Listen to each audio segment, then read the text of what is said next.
lang pala. Ay, tayo lang pala sa kayo. Ano kami ngayon sa katunayan namin. And, kamusta ang biyahe? Hello. Hello ka. 10 a.m. pa lang ng umaga.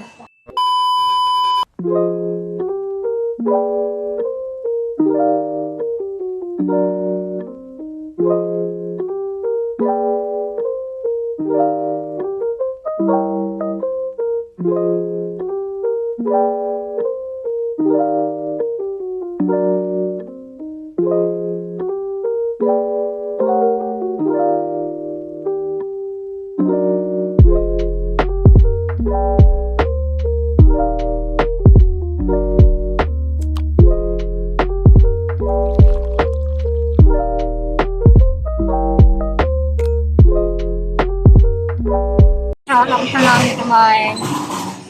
Sa namin kami nakain. Kaya nandiyan na yung sandok namin. So ngayon, nakit kami sa 700 estate ng Montap Yash. Tapos, hindi natin yung smash na. Kanya-kanya na to. Nice. 100 shit na. Look na. So mamaya, babalik na ako kayo. And once na. Smash na kami. Isip na yung Montap Yash na akain namin yan, no? Yung cross na yan, yung coron na yan. So far, nasa 200 estate pa lang kami. And then, sabi nila, madali na lang sa bumaba. At ganito, kukot ako ng hot spring. Tsaka, okay na. Meanwhile,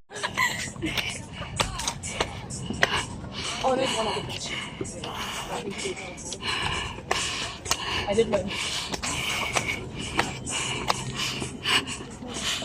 Go!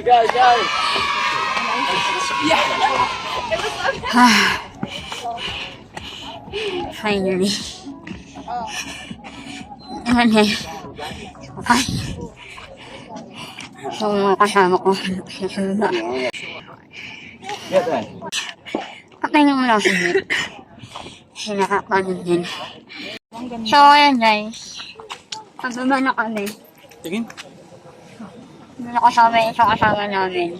100 na tayo. 100 na tayo. Ang ganda mo na. Sabay lang dito lang ako sa mga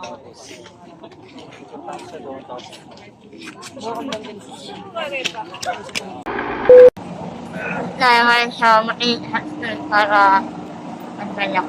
Natural. So, what is that?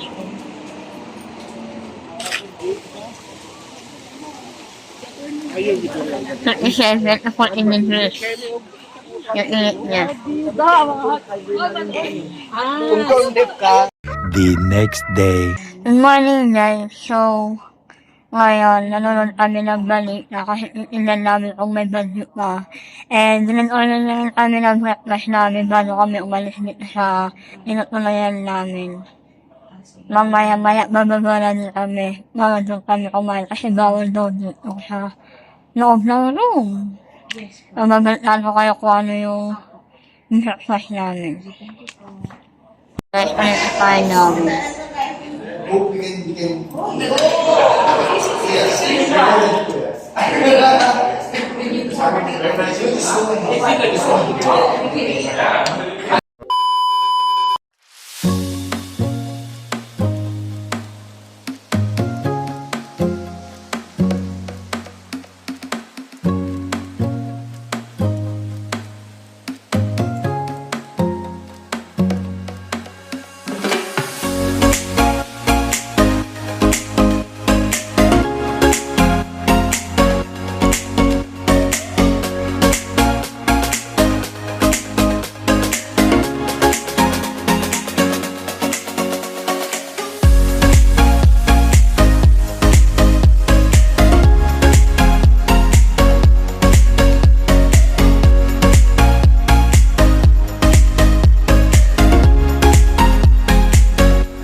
Camera?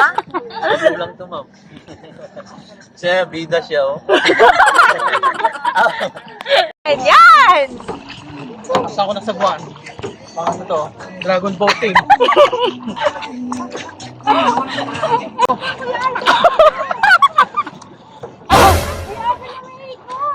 Yan! Nakakontrol ko na. Yan! Yan! Nakakontrol mo na? Oy! Mali! Yan, ang pahala. Diba? Oh. Yan! Yan na. Yan. Ayan, magpapark kaya tayo dyan. Patras na lang, patras.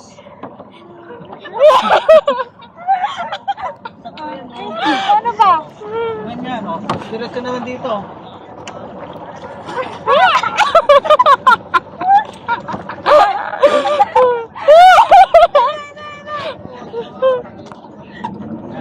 Oh, go na! Go na! Yun na, go.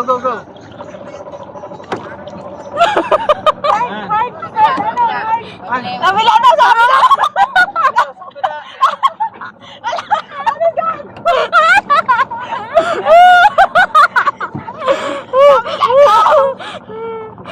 sa kabila ko din sasabat. Ayan, go. Sagwan daw dito sa kabila. Oh, kabila naman daw. Kabila naman daw. Ano ba dito? Left, right daw. Dito, sa kanan muna. Ayan. Yan. Oh, left, right na. Dito.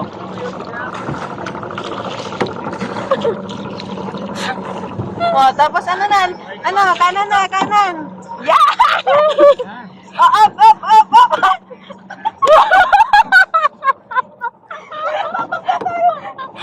Isa lang po, ah. Wala akong makahuli.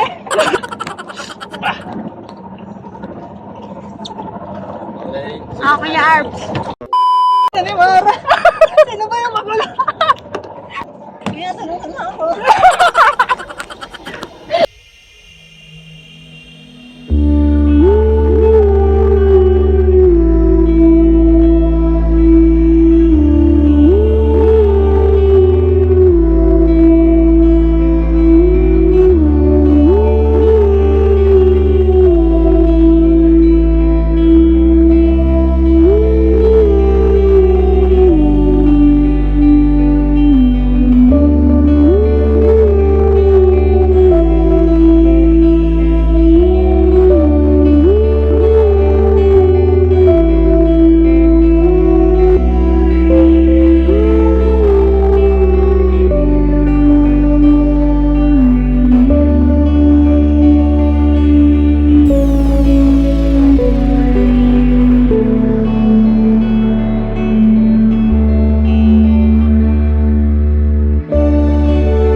lang natin to forever kay Art.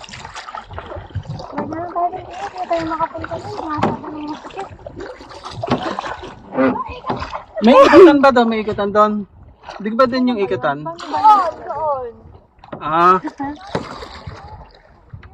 Yeah. Yes. We cannot go there because we are spinning. Tinanong muna sila. We are spinning. Yes. Because we cannot go there, we are spinning.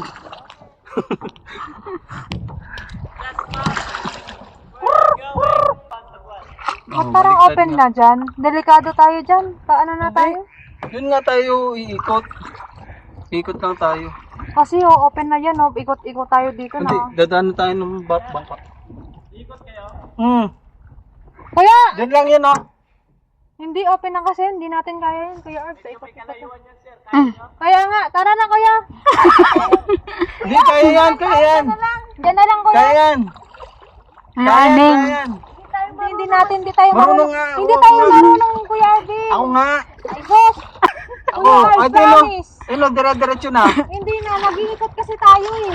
Open na yan kuya Arb. Dito ka nga dadaan. Nan naman yung dalawa. Oh, dito dumaan yung Ang dalawa eh. problema kasi hindi na tayo marunong. Sobrang bilis. Okay lang yan.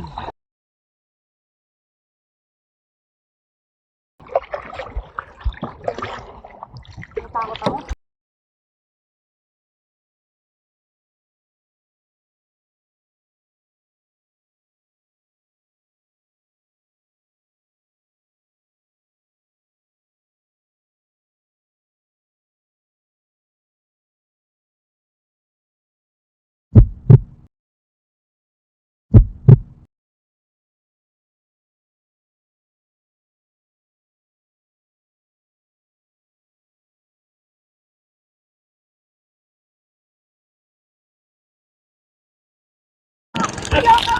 Naligaw kami!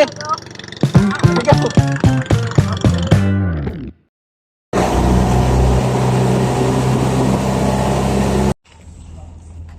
Ano kami nga sa lahat sa park. And may masusundin na parang truck kung saan mismo lokal o asamay mismo mga animals.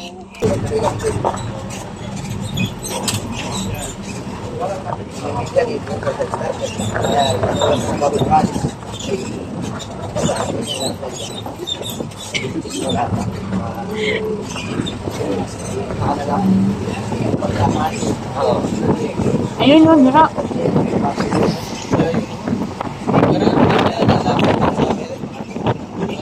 Kakain tayo sa spot nila. So, na tayo sa mismong zone nila. Kung sa Manila ay nakakulong lang sila dito. As in, meron silang parang front talaga. Nakita nyo kanina na dumaan kami. Palat-palat yung mga nila. Meron tayong rainy season. Ang nangyari po, hindi nila kinaya yung ulan, yun po yung kinamatay ng ibang animals. Yung natitira sa mayon po dito sa ating island, kaya meron na lang po tayong 4 species po. Pero yung nagpa-front na animals natin, giraffe and zebra lang. Yung dalawa po natin, medyo mas ano po sila sa wild, takot kasi sila sa tao. Meron pa tayong eland tsaka yung waterbuck. Mga antelope naman po sila. Pero bihira po yung magpakita. Ito lang po talaga yung halos nagpaparang. Pero meron tayong mga local animals sa island. Then meron tayong mga naka-cage like mga crocodile, pythons, o ano-ano pang cage. Bali ito po, ang sinakyan po ng ating mga giraffe. Sinakay po sila ng Don Salvador to. Tinravel po sila ng Bumbasa. Then sinakay po sila ng barko papunta po dito sa Pilipinas. For preserving lang po ito yung animals natin. Hindi po siya for baga pang turista po natin talaga. Ang nangyari po kasi sa Africa is nag-civil war. Akala po kasi nila maubos lahat ng animals. Kaya nagtanong sila kung sinong bansa yung gustong mag-adapt. Yan sa awa ng Diyos, hindi rin po naubos lahat ng animals doon. Hindi na po binawi ng Africa. Kumbaga binigay na dito sa atin sa Pilipinas. Kaya nangyari is nagkaroon tayo ng sariling mga ganitong animals. Kaya mapapansin nyo po, yung ating giraffe medyo lumiit, like yung zebra natin, medyo bumago na dahil nga sa klima natin, is pati ano na po sila, ina po, kumbaga yung ang asawa po is kapatid, ano na lang po nangyayari, kamag-anak na. Mga ilang pieces po yan? Dati po binigyan po ng ano po sila, ng 8, pero ngayon po yung count po natin ng mga zebra natin, meron tayong 28 zebras, meron tayong, ngayon, pwede na namin i-count ng 19. Yung ating giraffe. Dahil nga po is meron tayong new baby giraffes. Actually po, nasa loob po siya ngayon ng kulungan. Nandun po siya kasama po yung nanay niya. Pero ito po yung mga animals natin, mga more or less mga 3rd to 4th generation na po. Kumbaga sa Filipino citizen na po sila. Hindi na po sila African. Kaya gano'n na po yung pagkaano nila sa tao. Pagdikit nila. Kasi sa Africa, hindi mo siya malapitan na sobrang ganyan. Kasi sa Africa, kailangan nakasakay ka sa isang sasakyan. Kasi hindi ka pwedeng bumaba. Like mga predators, marami doon. Like mga lions, yun po yung mga Ako may ano po kayo? Ako, yan po, may tanong din po kayo. Yung purple po na yan, Miss Medicine po, yung mga wound na yan na nakukuha po nila, is, di ba, is free po sila sa island. Ang nangyayari po kasi, yung island po natin, hindi po siya maliit lang. Ang nangyayari po kasi, pag kumain po sila sa mga tribes, ano yan, nakukuha nila like sa mga bamboos, or ano pong mga matatalim na nakakatama sa kanilang sa part ng katawan nila. Yes po. Kakasugat. Then, ano na po, kumbaga nagkakaroon na po ng infect. Yes po, dahil wala po tayong in-house med. Kumbaga kami na lang po yung nag-a-apply ng medicine para maghilang po yung kanilang wound. Pero medyo ano po to ngayon, pag dumikit po sila, ikaw na mismo kayo mag-adjust. Medyo aggressive po sa ngayon dahil tinatry niya pong i-meet yung female natin isa. Kasi siya po yung bago ngayon na nagpapaasawa po ngayon. Kaya siya yung lahat ng mga male, ako po yung sa kanya. Siya lang po mismo yung mag-handle ng mga kababaihan dito na pwedeng i-try i-smooth niya. Anong sugat mo pala? Kanina nga po, yung katawan niya, tumama naman dyan sa hero, kala ko mahiwa na naman. Yung hero lang yung tayo eh. Oo. Tagal na yung ano, tsaka meron tayo ditong bad attitude na giraffe. Okay, ganun. Meron po dito. Kung meron tayong yan, yung sinusundan niya lagi, yun yung kanina. Yung sinundan yun yung sa gitna na yun. Siya, sa lahat ng giraffe namin, pinaka-friendly. Mapo. Halos po yan, magpa-picture sa tao. Sabihin ko lang siguro sa inyo, mga 1 meter.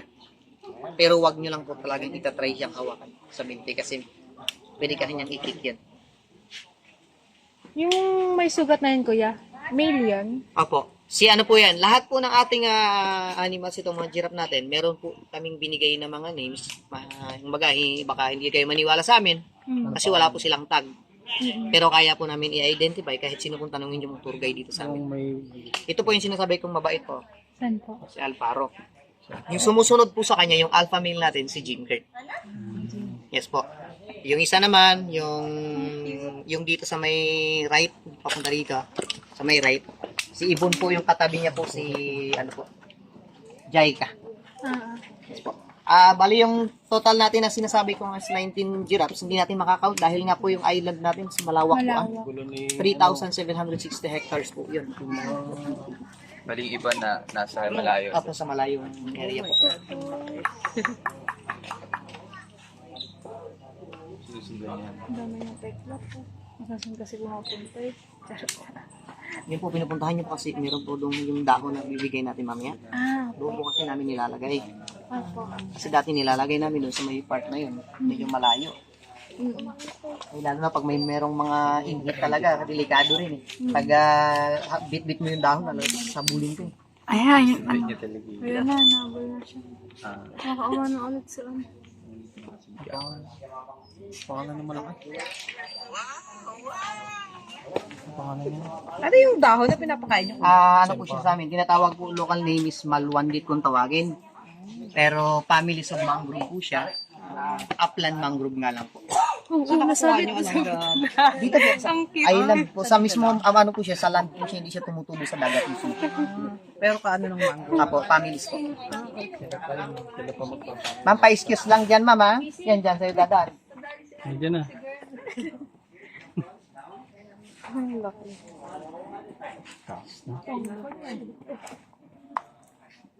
Ano pag sumipain, abot sa atin dito. Pag nandito siya. Ayan po. Hindi rin, ano ko lang ha.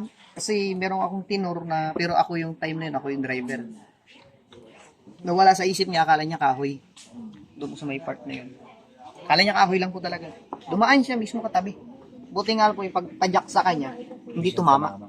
Yun po yung tumadyak sa kanya, yung alpha. Nagtanong siya sa akin, sabi niya, kuya, ano yung tumunog na ang lakas? Parang humangin daw sa kanya. Sinipa na nga kayo, hindi niyo pa napansin. Ginusinahan ko na nga kayo, nasa harap niya mismo. Ikala niya raw kahoy, nakatayo. Pilay sana siya doon.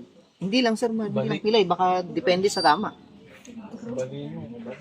Kasi ano siya, hindi rin siya pwede makapagreklamo kasi taga DSWD nga siya, pero hindi niya tingnan kung hayop ba yung katabi niya. Oh my god. Okay, no. yung alpha na sinasabi nila. Ano may mga sulit.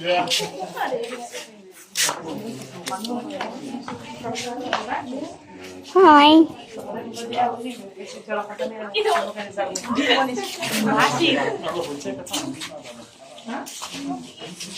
Ano na? Hello, sir. Pwede po, sige po, pwede mo i-touch. Sige po, huwag ka matakot.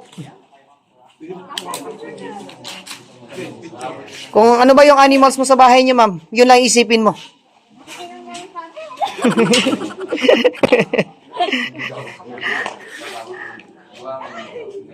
Sige, try mo ulit, ma'am, ha?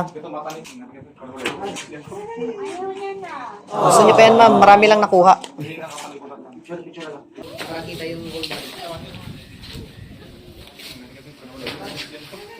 Paano na kami na guys? Nalakad kami dito. Oh, baby. Nanunugod.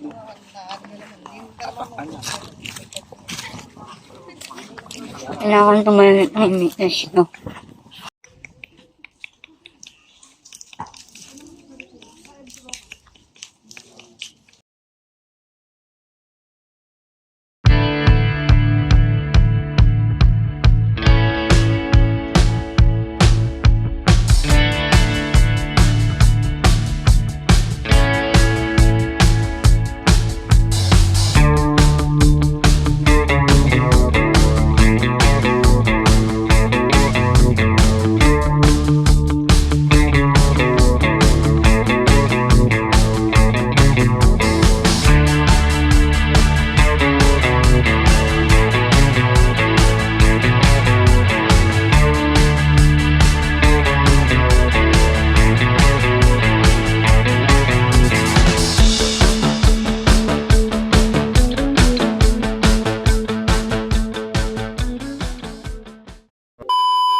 Mapupuntahan namin yung pinagtataguan ng mga hapon ng mga sinaunang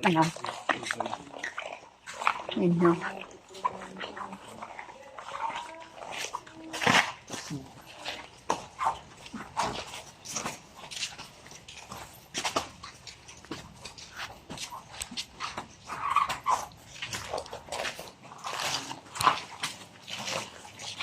Yung tubig mamaya, so huwag yung gagalawin yun. Kasi yun yung stalactite and stalagmite na nagpo-form pa lang para maging bato.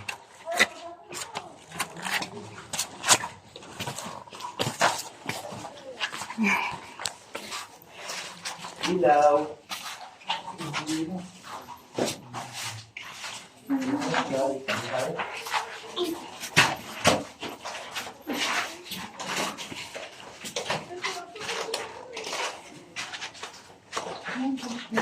Ayaw mo gumamit ng station kung mabagsak ako. Wala. Sige natin. Kasi nilalabasan din siya.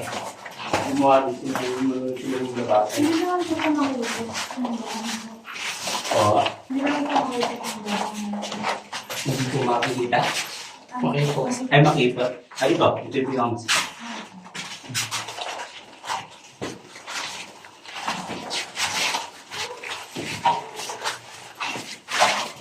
Pagkabapit ka, ha? Meron naman yung bibigyan yung hindi ko po na stalactite yun.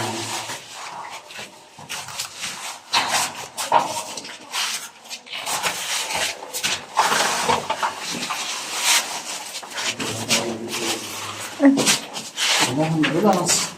Kumapit ka din.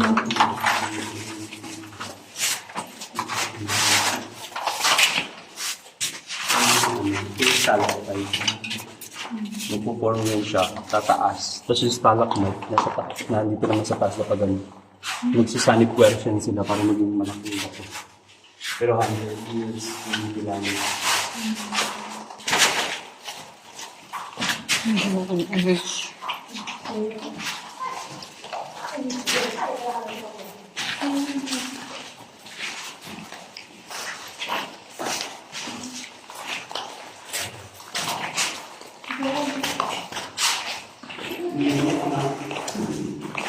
Gusto tayo.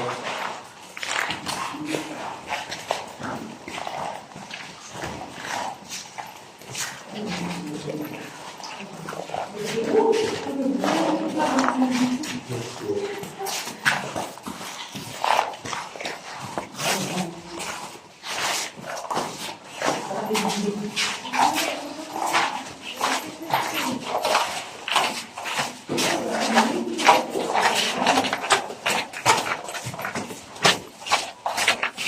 kuweba sa taas. Kaso, kaya ng mga magagaling na rock climber. Kung talagang may mga tali silang ginawa doon Kumusta nga para na taas? makababa.